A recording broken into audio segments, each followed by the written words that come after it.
As I said, my name is Logan Puffrey from Columbus, Ohio, and I'm happy to be here with you guys. You don't pull for that team, do you? What, the The Ohio State. Ohio State? Absolutely, I do. 42-27. One year.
Good.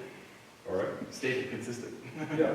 All right. So one of the things I would encourage you to think about is that when you're setting motion in progress, would you play the first two bars, please?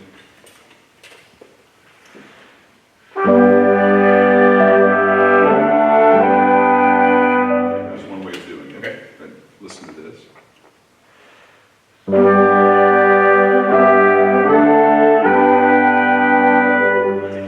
Yeah, so you're kind of going, the emphasis on the beat, which I think kind of undoes the agogics. Let tyrants shake their iron rod.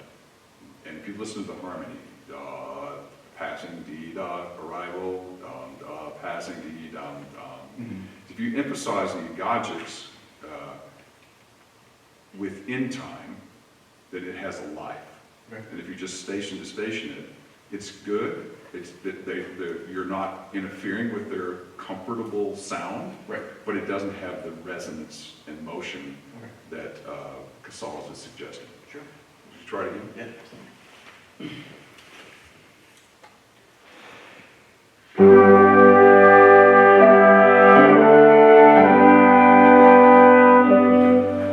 Would you just do the first note again?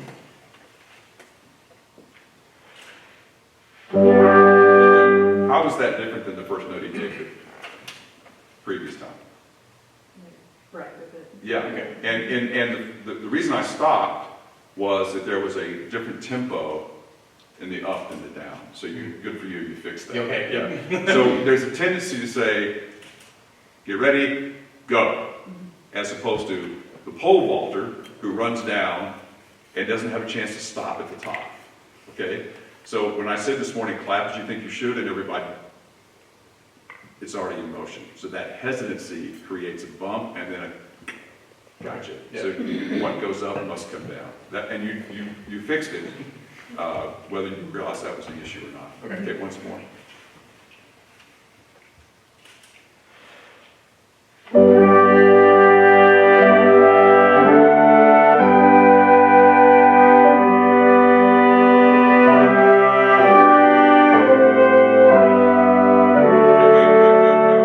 What's the dynamic mark? Piano. Okay, what are you doing? And I could have said this to the other folks. I just can't say the same thing to everybody who does this show. What are you doing to encourage piano? Smaller, shorter. Do you see smaller? Okay, so let's risk it not being together to get soft a couple times and see how that feels.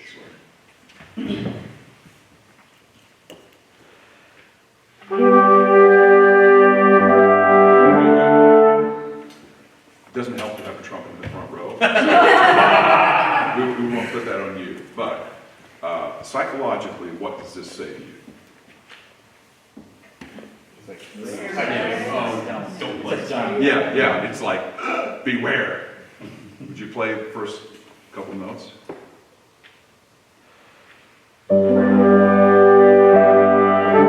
Good. So, and you got to think about the long trajectory.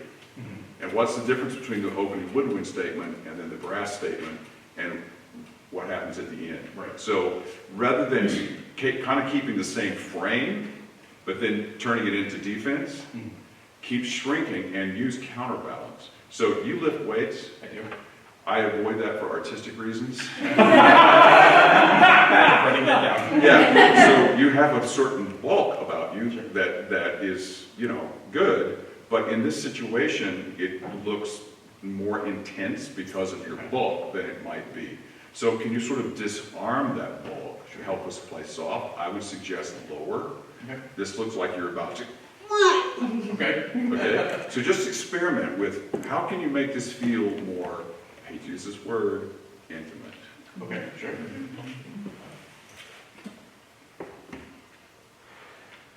Better? Okay, good. What's your primary hinge in that motion? Did I use my shoulder? You use your elbow. Oh, okay. Which is, we're making progress. Just, let's try this. One note. Just me. Okay. We have enough time. Just do that with your right hand. Yeah, better. But you see how you stopped it and popped it? Yep. Once more, me. Here's you. Okay.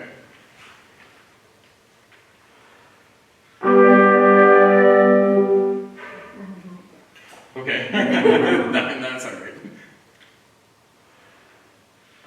Yes! Yeah. In the immortal words of Tina Turner, what does this have to do with it? All right? So you're holding it, but you don't, with me?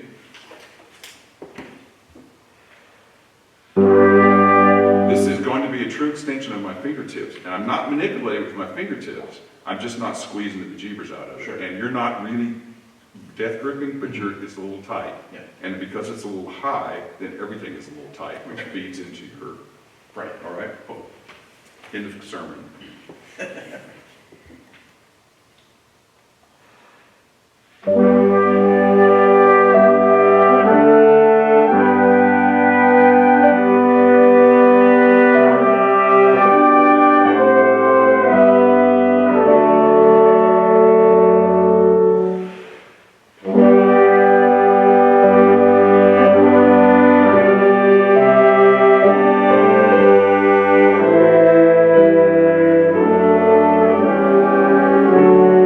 Here's another comment that I could have made to other folks. When you watch his countenance, is he part of you or is he evaluating you? How can you tell? His face just. Where are his eyes? Everywhere but us. You make eye contact with you. So, it's not like off-putting, and perhaps in this situation you're thinking about a lot of things, which we all get, but you can tell there's a point at which you sort of went away, Okay. and then how do you make up for that? Over arm. Mhm. Okay, so we're going to try an experiment. You're going to just conduct them without using your arms. Okay.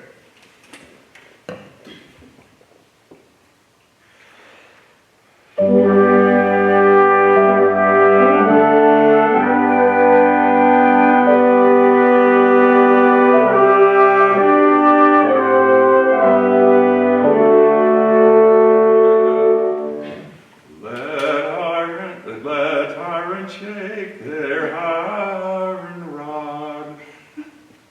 I'm a little too happy for this piece. Yeah. Yeah, it doesn't quite fit. But was that better? So it's not like you want to massage them with your face or that sort of stuff. But you want to make sure that your face is connected in a way that your hands.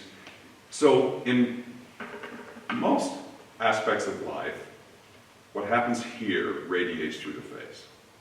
So if this is disconnected, and you have a tendency, as some of your colleagues have done, not to breathe too much, Okay. then the facial expression seems, how would you characterize it? Bland. Stoic, bland, or a little forced. Okay. You know, like I got to do something with my face, so here's my smile at the puncture cord. You know, you have to be careful about that.